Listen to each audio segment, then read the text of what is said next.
ನಮಸ್ಕಾರ ಎಲ್ಲರಿಗೂ. ನಮ್ಮ ಏವನ್ ಆಟೋ ಕನ್ಸಲ್ಟೆಂಟ್ ಒಂದು ವೈಟ್ ಅಂಡ್ ಬಂದಿದೆ. ವೈಟ್ ಕಲರ್ ನೋಡಬಹುದು. ಗಾಡಿ ತುಂಬಾ ಚೆನ್ನಾಗಿದೆ. ನಿಮಗೆ ಗಾಡಿ ಡೀಟೇಲ್ ಹೇಳೋ ಮುಂಚೆ ಕಂಡೀಷನ್ ತೋರಿಸ್ಕೊಳ್ತೀನಿ.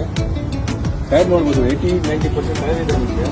ಇವನ್ ನಿಮಗೆ ಒಂದು ಡೆಂಟ್ ಸ್ಕ್ರಾಚ್ ಏನಿಲ್ಲ, ವೆಲ್ ಮೇಂಟೈನ್ ಆಗಿದೆ ನಿಮಗೆ. ನೋಡಬಹುದು ಸ್ಪೋರ್ಟ್ಸ್ ವೇರಿಯಂಟ್ ಬರುತ್ತೆ ನಿಮಗೆ. ಡೀಪ್ ವಗರ್ ಬ್ಯಾಕ್ ವೈಫರ್ ಎಲ್ಲ ಬರುತ್ತೆ ನಿಮಗೆ. ಗಾಡಿ ತುಂಬಾ ಚೆನ್ನಾಗಿ ವೆಲ್ ಮೇಂಟೈನ್ ಮಾಡೋಣ. ಲೆದರ್ ಸೀಟ್ಸ್ ನೋಡ್ಬೋದು.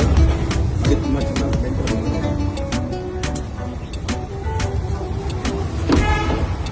ಮುಂಗಡೆ ನೋಡಬಹುದು AC ಪೋಸ್ಟರಿಂಗ್ 4 ಪವರ್ ವಿಂಡೋ ಬರುತ್ತೆ ನಿಮಗೆ. ಸ್ಪೋರ್ಟ್ಸ್ ವೇರಿಯಂಟ್ ಇದೆ.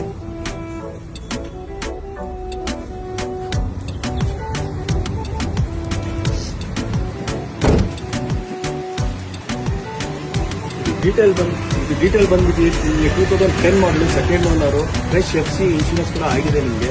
ಪ್ರೈಸ್ ಬಂದ್ಬಿಟ್ಟು ನಿಮಗೆ 2,50,000 ಕೋಟ್ ಮಾಡಿರೋದು. ನಾನು ಇನ್ಸ್ಟಾ ಪೇಜ್ ಫಾಲೋ ಮಾಡ್ಕೊಂಡು ನಿಮಗೆ 220 ಮಾಡ್ಕೊಡ್ತೀನಿ. ಲೋನು ಮಾಡ್ಕೊಡ್ತೀನಿ.